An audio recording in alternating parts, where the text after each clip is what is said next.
Okay, we're live.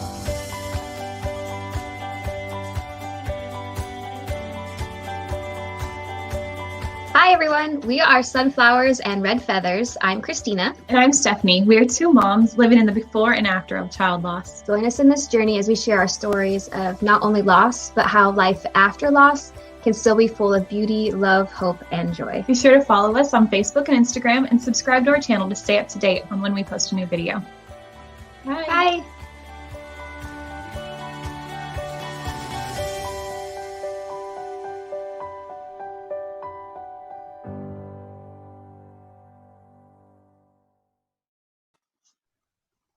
Hey there, this is Sunflowers and Red Feathers. I am Steffanie. Hi, I'm Kristina. And we are here tonight to talk about something that popped up on our memories, our Facebook memories yesterday. Both of us had shared the same exact post, and we kind of wanted to talk about that. It was a poem by Angela Miller, who runs A Bed for My Heart. And it was interesting because both of us had shared it. And we have both been in this for the last 3 years, trying to figure out how to be parents to children on both sides of heaven. In fact, in 2018, I had written a post, just a personal post on Facebook that talked about how I was feeling and how it was kind of a hard job being a mom to little boys here as well as a little boy in heaven.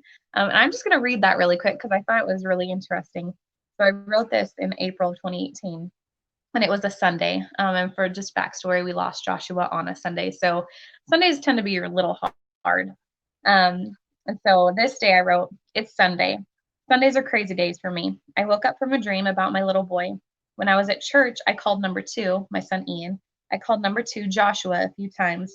When I was in Sunday school, I opened my scriptures, and the page it opened to was the book of Joshua. He's been on my mind so much today. My life has turned into this wild balancing act between being the mom that Ian and Philip need me to be, the mom that my newborn needs me to be, and being the mom of a child in heaven. You'd think that being the mom that Josh needs me to be would be easy. It's not like I have to get up with him in the middle of the night or make him food to eat, dress him, bathe him, all that mom stuff I have to do for the other boys. But the reality is that I don't get to anymore, and I want to.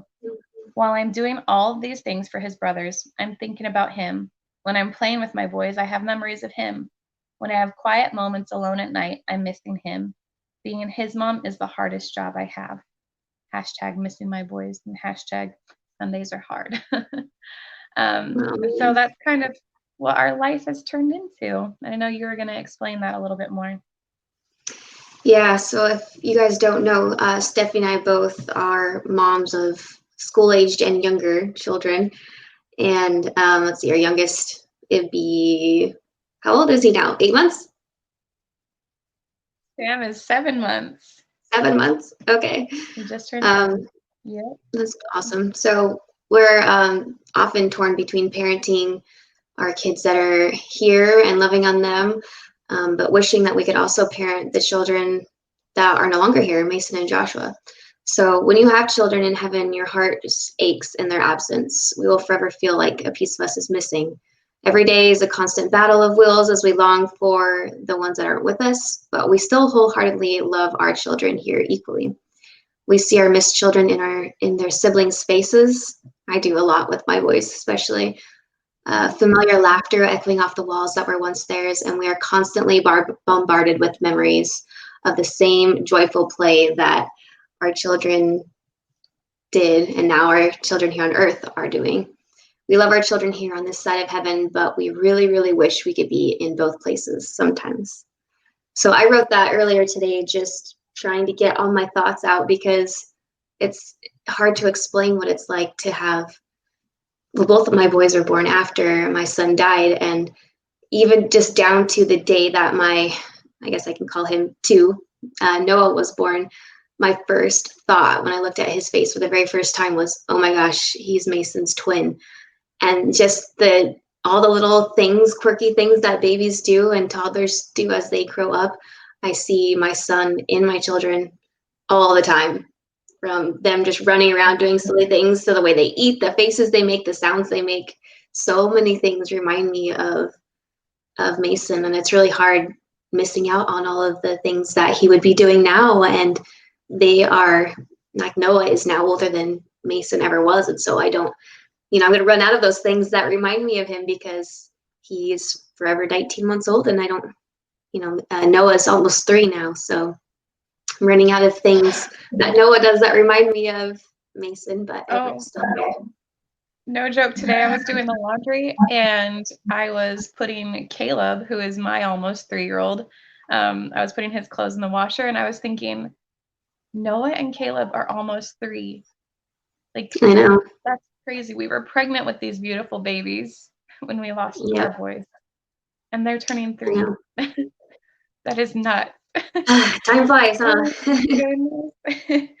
Anyway, I wanted to read that poem from Angela Miller, who does A Bed for My Heart, just to kind of give you an idea of what popped up in our memories yesterday. And that goes along with our topic for tonight. It says, I will forever wish I could be in 2 places at once. Mothering a child who is no longer here and mothering my children who are is a constant balancing act, the infinite art of embracing both. I think I am reading it wrong. No, that's right. You're doing right. Okay, sorry. I'm going to start over because I totally messed up that one. So I will forever wish I could be in 2 places at once. Mothering a child who is no longer here and mothering my children who are is a constant balancing act, the infinite art of embracing both. And I am here and I am there. I am learning how to be in 2 places at once. Yes, definitely. That's what we are. We are learning how to be in 2 places at once. And that's why it makes it so hard to be mamas right now. Mm-hmm. So I kind of wanted to talk a little bit about, I read an article earlier also, and it was talking about the same thing that Stephanie and I are going through, and being a mom to the children here and missing our babies in heaven. And I thought it'd be kind of interesting to give a perspective on how we think as mothers, our parenting has changed after we lost our sons. A quote from the article, which I'll share in our on our blog, it says this: we have less tolerance for the mundane and superficial things in life. We learn to be honest with ourselves, opening our eyes to the beauty of being alive and the capacity to love unconditionally as we've known devastating loss. And I think that most people who come out of their grief and are able to find a little bit of light, they'll look back at that beginning stage and be like, oh my gosh, I was so sinister, so, I don't know what's the right word, like, you just don't have any joy, and you don't feel bad for anybody else but yourself. Like, you feel like nothing could be worse in the world than what is happening and what you're feeling right then, that you have like no sympathy for anybody else, right? And so as your grief kind of changes and you're not quite so cynical, that's the word I was looking for, anymore, then you just only want to have the things in life that are meaningful, and you're not so angry necessarily all the time, but you just don't have time for them. It's true. I think we were talking about this the other night when we were talking about the compassionate friends. Like, honestly, I just don't have time for petty things anymore. I make time for what's important, and I don't need to deal with unnecessary drama, and I don't have time to deal with just, I don't know any other better word than petty stuff. So totally get that one. And not that we don't care, but the reason for that is we find time so much more precious as a brave parent, because we know now that at any second something horrific can happen to you. Because once the worst thing in the world happens to you, you realize that literally everything under the sun potentially could also happen to you, and at any moment, at any given time, and to you or to somebody you love. And there's just no time to waste. We have very, very limited time here on earth and with our children and the people that we love. And so we know exactly how we're going to spend every second of every day, because it could be the last second that we have with somebody really important to us. So sorry. It's true, though. It is true. We make time for things that are important, and we love hard the people that we are with. Yeah. And kind of going along with that, that's why people always call me a documenter, and I call myself that now because I take so many pictures, and I still live in the moment, obviously, because all my time is precious, but I also have a really horrible memory, and I want to remember everything that we do that is precious. And so I'm a picture taker. That way I can go back and look through all of our fun adventures. And I am so, so thankful that I've always been that way, because now the pictures are all I have of Mason. And I know that's a sore topic for you because you lost so many pictures of Joshua, and my heart breaks for you in that aspect, but just take as many as you That's one can. thing that I Yeah. know. That's one thing that I love about you, though. I love how you do document everything, and it's beautiful because you'll be able to look back at those memories, and your family will be able to look back at those memories, and your children will be able to see you and see them. I love that you do that. That's one of my favorite things about you. No, thanks. I think it's beautiful. So there's Yeah. another quote here I wanted to share. It says, loss has ignited a passion for life, a place to thrive while we're waiting for that ultimate reunion. We strive boldly to honor our loved ones while bursting with compassion and a vigorous drive to serve others. And this one makes me think of you because you do have such a passion to serve people. And I don't know, we're constantly looking for ways to talk about our children and include them in our lives and keep their memory alive. And I think for me, a lot of that passion comes from me wanting to honor Mason and to bring him up in every way possible. So if I can do something in his name and to honor him, I will. And I know that's definitely something you can speak to as well. Yeah, definitely. So, for those that don't know, I'm a foster mom. We've only been fostering for a few months now, but when we lost Joshua, we knew that we needed to take care of children while Heavenly Father took care of our boy. Since we couldn't take care of him, we promised him that we would take care of his other children. And so, for the last 3 years, we have been delving into a lot. We started an adoption journey, and we have done a lot of other things to help children out. And now we are in the stage of fostering and taking care of other children that need us right now. And that's been quite an adventure. It's been pulling on my heartstrings a lot lately, but it's one way that I feel like I can give back and honor my little boy. Since I can't take care of him, I can take care of others. So that's one thing that we're doing right now, and it's heavy, but it's good. And I know that that's what we're supposed to be doing right now. That's amazing because I just had this thought. There's so many people who I think just go through life with no purpose. And I feel like as a bereaved parent, if we didn't have a purpose, we wouldn't be able to survive.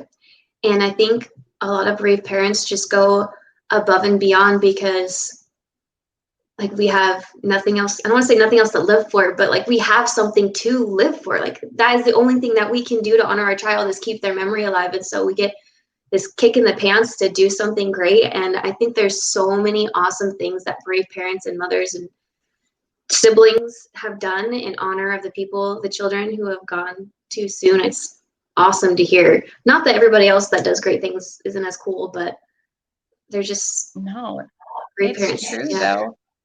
Like you get this drive to do something. If you don't do anything with your grief, then I don't know how it doesn't just fester and hurt all the time. But if you find something to put that energy into that's positive, you can change the world. And I really believe that. I think that's why we're doing what we're doing with Sunflowers and Red Feathers, you know. We're finding that way to honor our children by talking about them, keeping their memory alive, but we're also trying to help other mothers understand that, you know, life is still good. It's still a beautiful life, like I always say. And there is hope and joy to be found in everything that we do. Yeah. Yeah. Not to drag the topic back down, but I thought it would be interesting to kind of share with people like the struggles of day to day and how we cope with getting through just a normal day.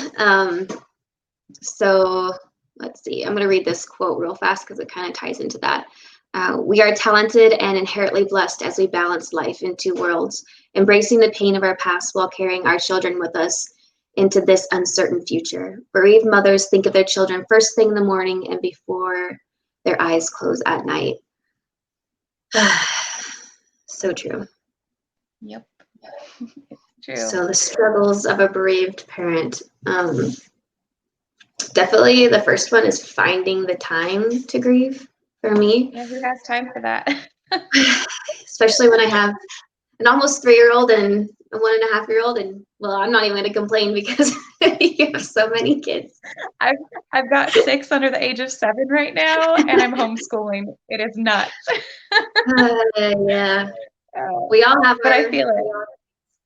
But I yeah, so feel it. just It's in those quiet moments where it comes, or I'm driving and the kids are asleep in the back seat and a song comes on. I don't purposely plan time to grieve, and maybe I need to, but those are the times that it hits me the most, or in my sleep. That's when my body is like, okay, let's get that all out. Yeah, we've talked about that before in another episode. I think our Let's Get Real mental health one, I think we talk about nightmares. Right. So if you're struggling with that, you're not alone. Did you want to take the next one? Yeah, it says telling your children about their sibling in heaven and dealing with their grief. For me, that is a hard one. When we lost Joshua, I had 2 other boys. Ian was only 3 and Philip was just a baby. I think he was 16 months old. So Philip doesn't really have any memories of Joshua. He can remember him giving him a piggyback ride. I don't know why he remembers that, but he remembers that. I can remember that day. Joshua was standing in front of the couch and Philip was hanging on his back and he was running all around. And for some reason, that little boy remembers that. And I think it's beautiful. That's awesome. But Ian was 3. I know. Ian was 3. And he remembers some. He mostly remembers the day it happened. And that's a hard one because he always goes back to that time. And so we always have to help him remember the good things, all the good times.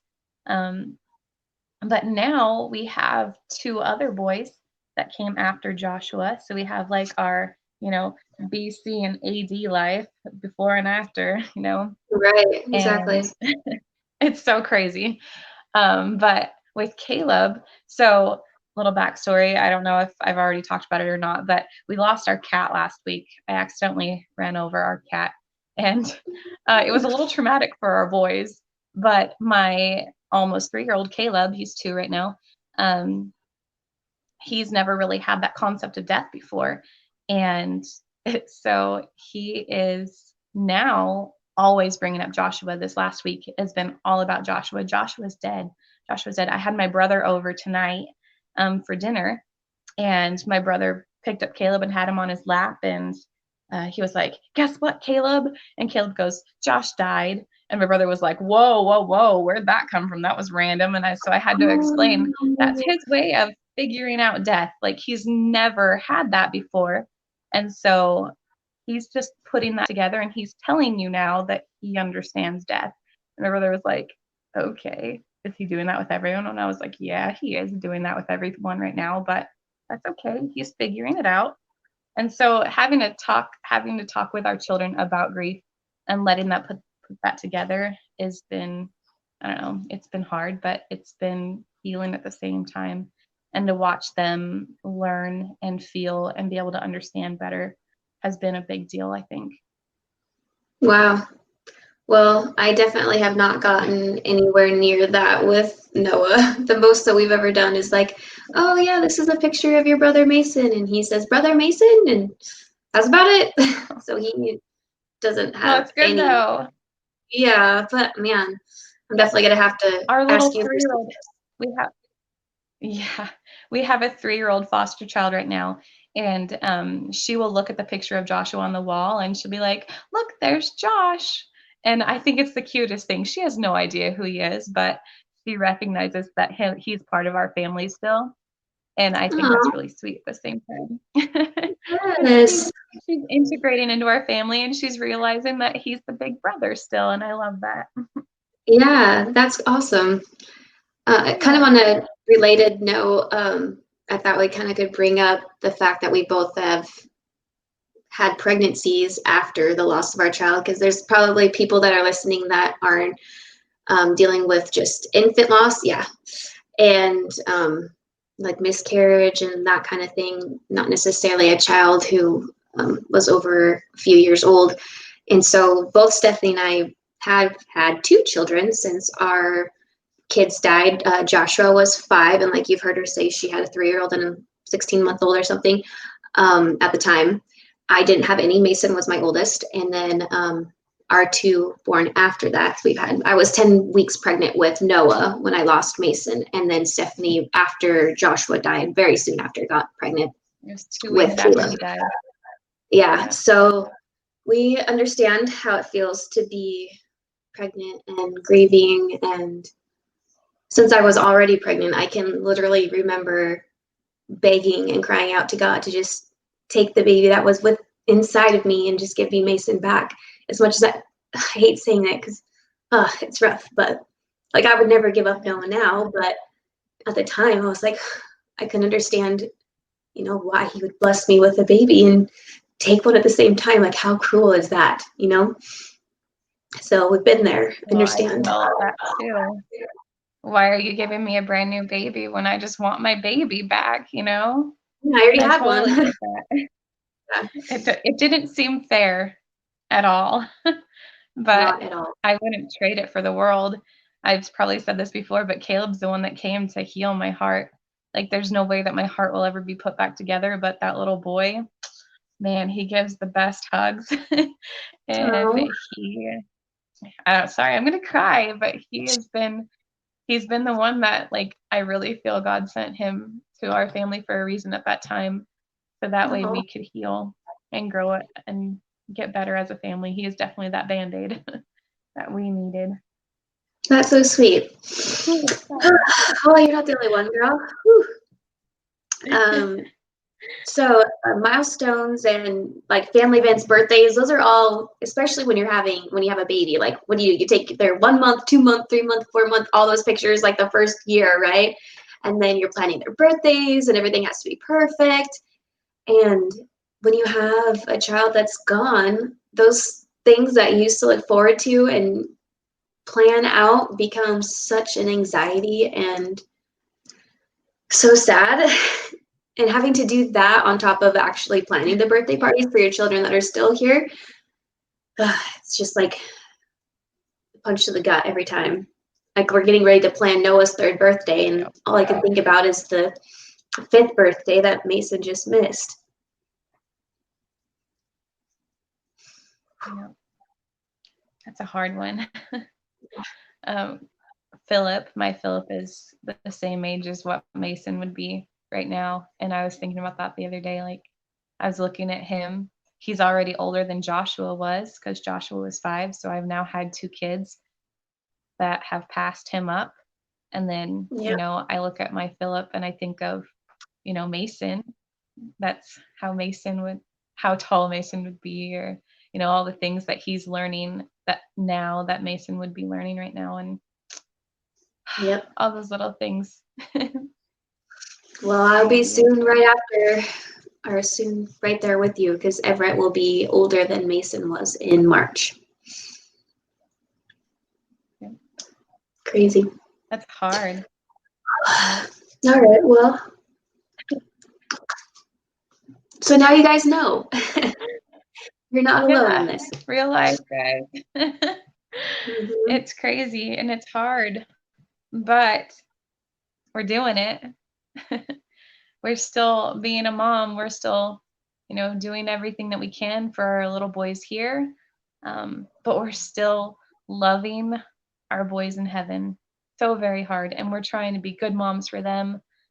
And we are trying so hard to honor their memory.